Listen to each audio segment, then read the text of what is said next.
நேத்து வீடியோ பார்த்து யாரும் கன்ஃப்யூஸ் ஆகாதீங்க. நான்வெஜ் சாப்பிட மாட்டேன்னு சொல்லி எக்கு சாப்பிட்றேன்னு சொல்லிட்டு. இது லாஸ்ட் வீக் எடுத்தது. இப்போது கிளைமேட் ரொம்ப சூப்பராக இருக்குது. ஈவினிங் ஆனாலே போதும். லைட்டாக மழை தூறிட்டு சில்லுன்னு இருக்குது. அந்த டைமில் இந்த மாதிரி சூப் குடித்தா அவ்வளோ சூப்பராக இருக்கும். எப்படி செய்கிறதுன்னு பார்க்கலாமா?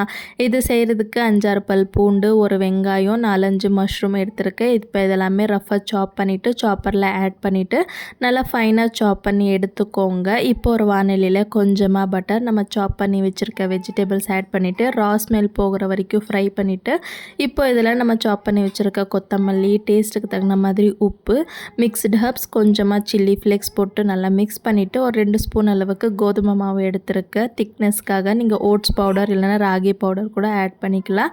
நல்லா ஃப்ரை பண்ண பிறகு உங்களுக்கு சூப் எவ்வளோ வேணுமோ அந்த அளவுக்கு தண்ணி ஊற்றிட்டு நல்லா இந்த மாதிரி மிக்ஸ் பண்ணிவிட்டு ஒரு 5 நிமிஷத்துக்கு கொதிக்க வச்சு எடுத்திங்கன்னா சுட சுட சூப் வந்து ரெடி ஆகிடும். ட்ரை பண்ணிவிட்டு கமெண்ட் பண்ணுங்கள். பாய்.